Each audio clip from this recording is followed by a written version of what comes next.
10th class बेटा।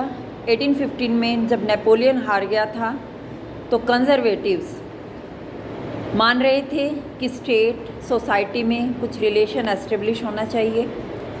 ये लोग रिवॉल्यूशन से पहले वाले टाइम पीरियड में भी वापस नहीं जाना चाहते थे, लेकिन साथ में मोनार्ची चर्च को फॉलो करना चाहते थे।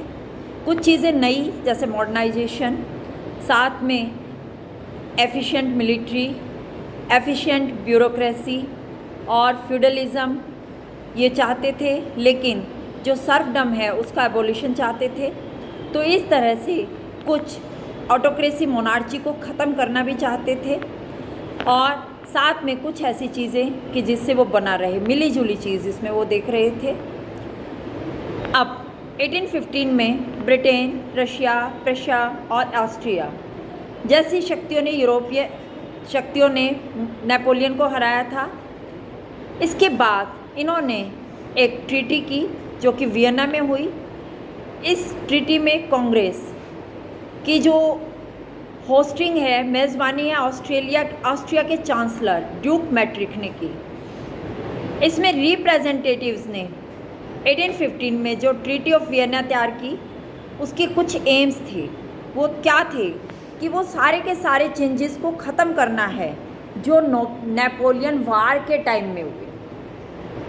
फ्रेंच रिवॉल्यूशन के टाइम पीरियड में ब्रोबो डायनेस्टी को अब दोबारा लाने की कोशिश की गई। फ्रांस के जो एरिया खो दिए गए थे, जिन पर कब्जा करके नेपोलियन ने उनको अपने अंडर कर लिया था, फ्रांस की सीमाओं पर जो और कुछ स्टेट्स एस्टेब्लिश कर दिए गए थे, वो मान रहे थे कि फ्रांस में उनका एरिया इंक्रीज़ ना हो सके। इस वजह से उन्होंने नॉर्थ में नीदरलैंड का स्टेट्स एस्टेब्लिश किया, जिसमें बेल्जियम इंक्लूड था। साउथ में पीडमॉन्ट में जेनोवा को जोड़ दिया और प्रशा को उसकी वेस्टर्न बॉर्डर्स पर डिफरेंट जो मेन इम्पोर्टेंट इलाके थे वो दिए गए। ऑस्ट्रिया को इटली का एरिया दिया गया और नेपोलियन ने जो 39 स्टेट्स का जर्मन महासंघ शुरू किया था उसको एज इट इज़ रखा।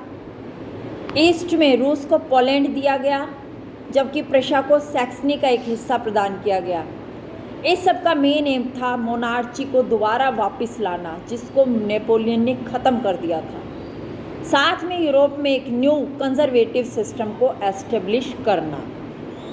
1815 में इन्होंने जो कंजर्वेटिव मोनार्चीज़ थी वो ऑटोक्रेसी की फॉर्म में थी। वो ज़्यादा बेटा क्रिटिसाइज को बर्दाश्त नहीं कर सकती थी।